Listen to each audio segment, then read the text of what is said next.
Et voilà, nous en sommes à notre 10e lecture et pour vous, nous ne nous en lassons pas.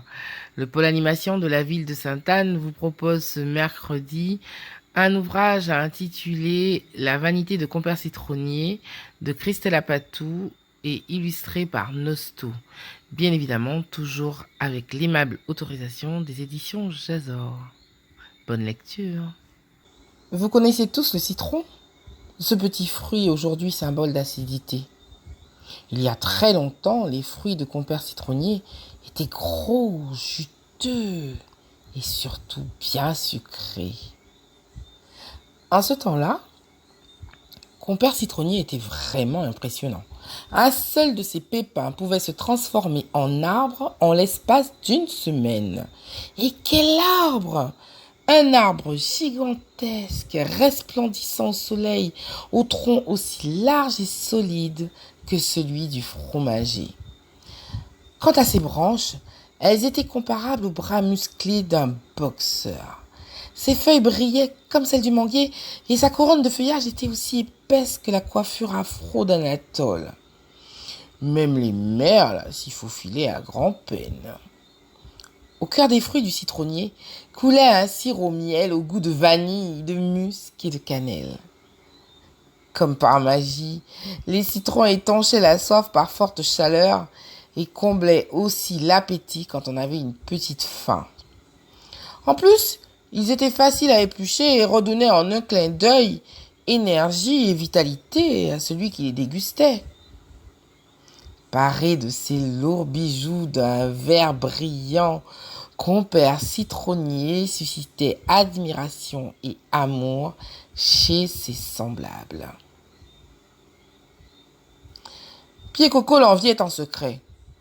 Pourtant, ces noirs renfermaient un trésor, une chair onctueuse et une boisson douce à laquelle les rayons du soleil donnaient une saveur particulière. Malheureusement, seuls macaques et rats en profitaient à loisir. Pied Gouillave, le goyavier trapu, rêvait d'avoir l'imposante carrure de Compère Citronnier, et même Pied Fouillapin, l'arbre à pain au tronc si puissant, jalousait ces citrons que l'on pouvait avaler tout cru une fois épluchés. Pour les fruits à pain, c'était beaucoup plus fastidieux.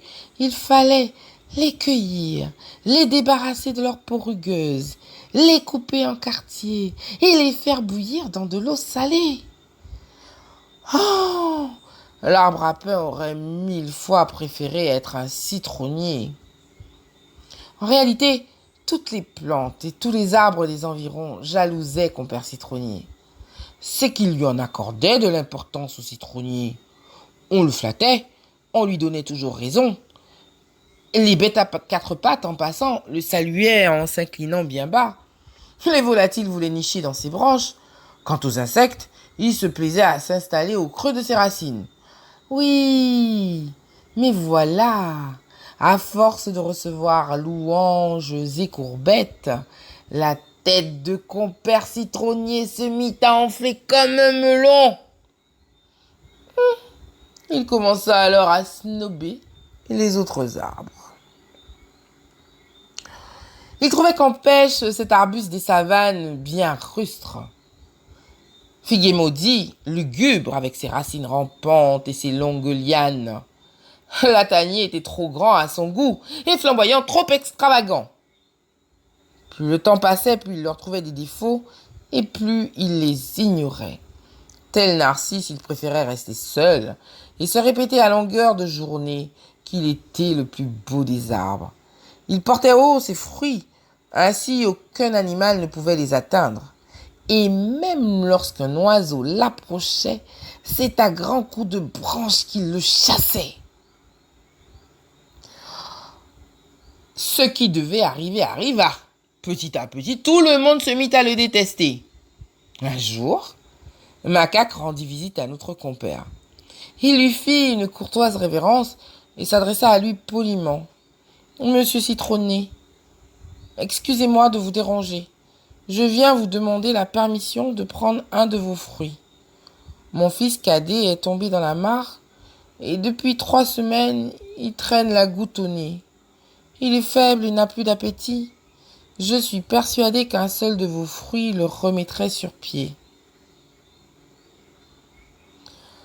Ton fils est malade, mais qui me dit que ce n'est pas encore une de tes ruses pour t'empiffrer? Tu veux poser sur moi tes sales pattes et de m'enlever un de mes chers citrons? Mais ils mûrissent et pourrissent sur vos branches. Vous pourriez les partager.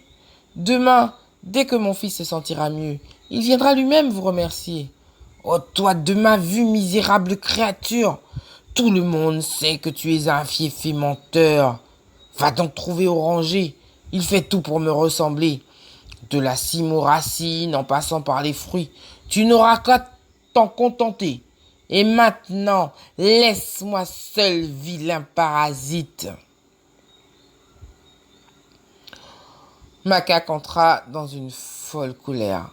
Pour se libérer de ce sentiment, il fit glisser son caleçon sur ses chevilles et en signe de mépris, lança un long jet d'urine jaunâtre au pied de l'arbre. Tout content de son méfait, vite, il s'enfuit en ricanant. Cette affaire se répandit comme une traînée de poudre. Les animaux, choqués par la vanité et l'égoïsme du citronnier, rirent de bon cœur en apprenant de quelle façon le singe s'était vengé.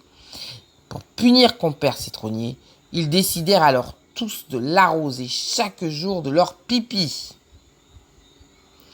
Et c'est ainsi que compère citronnier, dédaigné par ses anciens admirateurs, en devint si aigri qu'il se transforma en ce petit arbre rabougri, épineux et chargé de fruits acides que l'on rencontre sur les mornes de nos campagnes. Il aura compris, bien tard, que l'orgueil et le manque de générosité entraînent le malheur.